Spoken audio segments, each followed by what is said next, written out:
జగన్మోహన్ రెడ్డి అధికారంలో ఉన్నప్పుడు దాదాపుగా 12,00,00,000 కోట్లు 13,00,00,000 కోట్లు అప్పు తెచ్చాడని మనం మాట్లాడుకున్నాం. అప్పు అంతా దేనికైందనేది ఈ రోజుకి ఒక మిస్టరీయే. దాన్ని ఇప్పుడు ఉన్నటువంటి నూతన ప్రభుత్వమే వివరించాల్సి ఉంది. ఇకపోతే జగన్మోహన్ రెడ్డి ఎన్నికల సమయంలో అంటే చివరి ఏడాది దాదాపుగా 2,861 కోట్ల రూపాయలను తనకు సోషల్ మీడియాలో భజన చేసిన వారికి ఖర్చు పెట్టారు. ఈ లెక్కలు చూస్తే ఇప్పుడు ఒక్కొక్కరికి కూడా ఒళ్ళు గొగ్గురు పొడిచే పరిస్థితి. కేవలం సోషల్ మీడియాలో పనిచేసిన వారికి జీతాలు ఇవ్వటానికే జగన్మోహన్ రెడ్డి చివరి ఏడాది ఎన్నికల సమయంలో చివరి ఏడాది 2,861 కోట్ల రూపాయలను ఖర్చు పెట్టడం జరిగింది. అది కూడా అవుట్ సోర్సింగ్ ఉద్యోగుల ఖాతాలో నుంచి తీసి ఖర్చు పెట్టడం జరిగింది. మరి 2018-19లో చంద్రబాబు నాయుడు గారు దిగిపోయే సమయానికి అప్పటికి ఉన్నటువంటి అవుట్ సోర్సింగ్ ఉద్యోగులకు కేవలం 860 కోట్లు మాత్రమే జీతంగా ఇచ్చేవారు ఏడాదికి.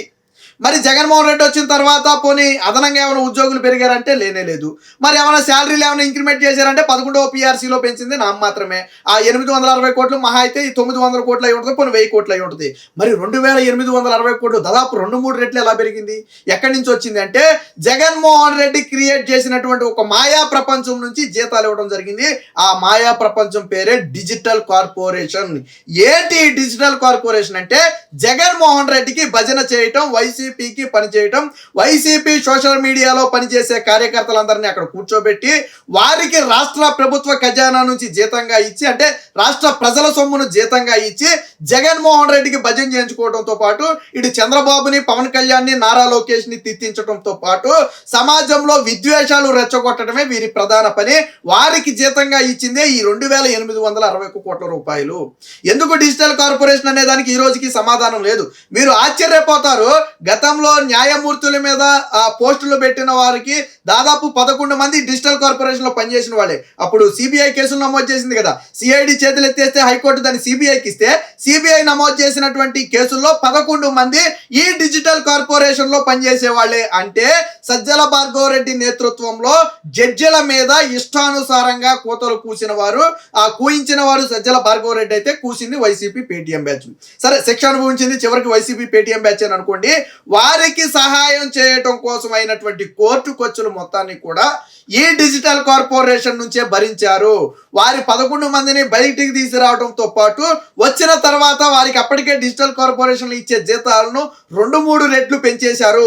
విచిత్రం ఏంటంటే ఈ అరెస్ట్ అయిన వాళ్ళలో ఒక మహిళను డిజిటల్ కార్పొరేషన్ డైరెక్టర్గా చేసి 2.5 లక్షల జీతం ఇచ్చారట. ఈ న్యాయమూర్తుల మీద విమర్శలు చేసినటువంటి వ్యక్తుల్లో మహిళలు కూడా ఉన్నారు. అందులో ఒక మహిళను తీసుకొచ్చి డిజిటల్ కార్పొరేషన్ డైరెక్టర్ ప్లేస్లో కూర్చోబెట్టి నెలకు 2.5 లక్షల జీతం ఇచ్చారు అంటే పరిస్థితులు ఎంత దారుణంగా ఉన్నాయో అర్థం చేసుకోవచ్చు. జగన్మోహన్ రెడ్డి దోబరా ఖర్చుకి ఇది ఒక ఉదాహరణ. ఇప్పుడు వెలుగు చూస్తున్నటువంటి ఈ ఆర్థిక అవకతవకలు చూస్తే అందరూ విస్మయం వ్యక్తం చేయాల్సిన పరిస్థితి. నేను ముందే చెప్పాను, జగన్మోహన్ రెడ్డి తెచ్చినంత అప్పంతా ఏమైపోతుందని మనం మొదట్లోనే కంగారు పడ్డాం. ఏమైపోతుందంటే ఇది ఈ విధంగా అయిపోతుంది. అవుట్ సోర్సింగ్ ఉద్యోగుల రూపంలోనేమో ఒక డిజిటల్ కార్పొరేషన్ క్రియేట్ చేయడమే కాకుండా దాంట్లో సబ్గా ఇంకొక సంస్థను క్రియేట్ చేసి 400 మందిని సోషల్ మీడియా కార్యకర్తలుగా నియమించుకుని వారికి 40,000 నుంచి 1,00,000 వరకు జీతాలు ఇవ్వడం జరిగింది. ఇంతే కాదు, ఎవరైతే ఇన్ఫ్లుయెన్సర్లు ఉంటారో జగన్మోహన్ రెడ్డి భజన చేసిన ఇన్ఫ్లుయెన్సర్లు ఉంటారు కదా, యూట్యూబ్ ఇన్ఫ్లుయెన్సర్లు లేదా ఇన్స్టాగ్రామ్ ఇన్ఫ్లుయెన్సర్లు ఉంటారు కదా, వీళ్ళతో వీడియోలు చేయించి వాళ్ళకి ఇచ్చే సొమ్మును కూడా దీని నుంచి ఇచ్చారు. ఐపాక్ సంస్థలో పనిచేసే ఉద్యోగులు ఉన్నారు కదా, వాళ్ళకి జీతాన్ని కూడా ఇదిగో దీని నుంచే ఇచ్చారు. ఇలా ప్రతి అడుగు అంటే జగన్మోహన్ రెడ్డికి పని చేసినటువంటి తెర వెనక పనిచేసినటువంటి అందరి వ్యక్తులకు చివరికి కొన్ని అడ్వర్టైజ్మెంట్లకు కూడా ఖర్చును ఈ డిజిటల్ కార్పొరేషన్ నుంచే పెట్టారట. అంటే అంత దారుణమైన పరిస్థితి. దోబరా ఖర్చు ఏ స్థాయిలో చేశారు చూడండి. ఎంత చేసినా వీళ్ళకి వచ్చిన సీట్లన్నీ 11. అంటే ప్రజలను నమ్మించడం కోసం, విష ప్రచారం చేయడం కోసం వేల కోట్ల రూపాయల ప్రజల సొమ్ముని జగన్మోహన్ రెడ్డి ఖర్చు పెడితే అయినా వారికి వచ్చిన సీట్లు 11.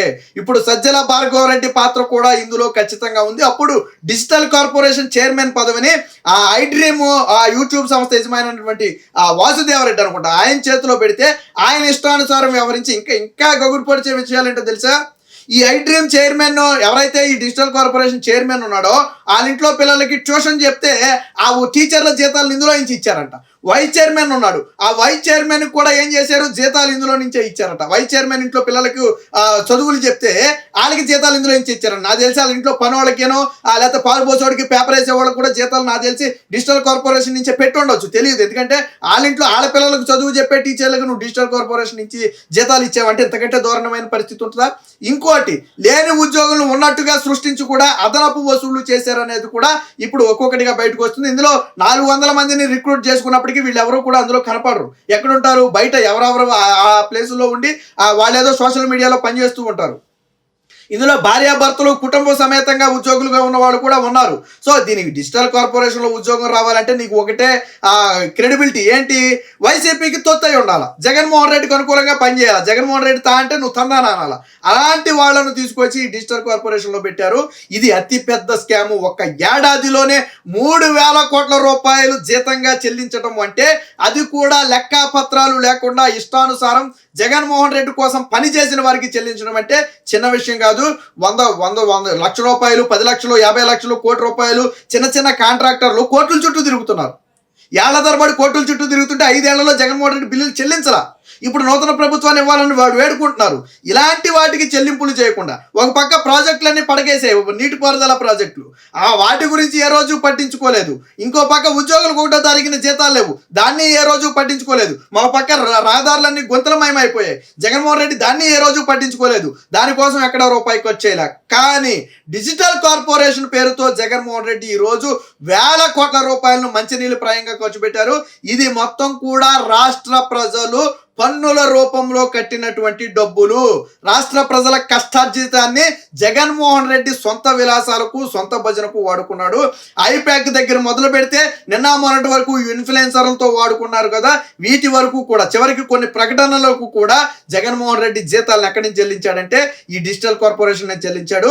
ఈ ఒక్కొక్కటి విస్తృతపోయే నిజాలు. దాదాపుగా 2,000 కోట్ల రూపాయలు అదనంగా జగన్మోహన్ రెడ్డి ఖర్చు చేశాడు, జీతాలా పెంచలేదు. ఇంకా విచిత్రం ఏంటంటే అప్పుడు టీడీపీ హయాంలో వచ్చినప్పుడు ఉన్నటువంటి అవుట్సోర్సింగ్ ఉద్యోగులు, డిజిటల్ కార్పొరేషన్ కాదు ఇతర శాఖల్లో అవుట్సోర్సింగ్ ఉద్యోగులు, వారిని తొలగించి 40,000 ప్లస్ జీతం తీసుకునే అవుట్సోర్సింగ్ ఉద్యోగులందరినీ తొలగించి ఆ ప్లేస్లో మళ్ళీ జగన్మోహన్ రెడ్డి వైసీపీ కార్యకర్తలను పెట్టుకున్నాడు. వాలంటీర్లు వైసీపీ కార్యకర్తలే, అవుట్సోర్సింగ్ ఉద్యోగులు వైసీపీ కార్యకర్తలే, డిజిటల్ కార్పొరేషన్లో పనిచేసే ఉద్యోగులు వైసీపీ కార్యకర్తలు. అంటే సర్వం వైసీపీ కార్యకర్తలతో రాష్ట్రం మొత్తాన్ని జగన్మోహన్ రెడ్డి నింపేశాడు. అయినా కానీ ప్రజలు నీకు 11 సీట్లే ఇచ్చారు. నువ్వు ఎన్ని కుట్రలు పన్నినా, కుతంత్రాలు పన్నినా ప్రజలు నమ్మలేదు అంటానికి ఇది ఒక ఉదాహరణ. అవుట్సోర్సింగ్ ఉద్యోగులు బీకేసి అలా పొట్టగొడితే వాళ్ళ ఉసురు తగలదా నీకు? ఆ అంగన్వాడీలను ఏ విధంగా వేధించావు, ఆశా వర్కర్లు ఏ విధంగా వేధించావు, నిరుద్యోగులను ఏ విధంగా వేధించావు, ఉద్యోగులను ఏ విధంగా వేధించావు. సో ఆ ఉసిరే ఈ రోజు తగిలింది. ఏది ఏమైనా జగన్మోహన్ రెడ్డి చేసినటువంటి ఈ కుంభకోణం ఏదైతే ఉందో, దాదాపుగా 3,000 కోట్ల రూపాయలు ఈ కుంభకోణం ఏదైతే ఉందో, దీని మీద పూర్తి స్థాయి విచారణ జరపాలి. అవసరమైతే దీన్ని సిబిఐకి ఇవ్వాలి. ఇందులో సజ్జల భార్గవ్ రెడ్డి ప్రధాన పాత్రధారుడు, అలాగే ఐ డ్రీమ్ యూట్యూబ్ యజమాని అయినటువంటి వాసుదేవ్ రెడ్డి ఎవరైతే చైర్మన్ గా ఉన్నాడో ఆయన కూడా ప్రధాన పాత్రధారుడు. దీంతో పాటు వైస్ చైర్మన్, డైరెక్టర్లుగా ఉన్న వారందరి మీద పూర్తి స్థాయి విచారణ చేసి అవకాశం ఉన్న వరకు తిన్న డబ్బు మొత్తాన్ని కూడా కక్కించే ప్రయత్నం చేయాలని చెప్పి ఇప్పుడు ప్రజలందరూ కోరుకునే పరిస్థితి.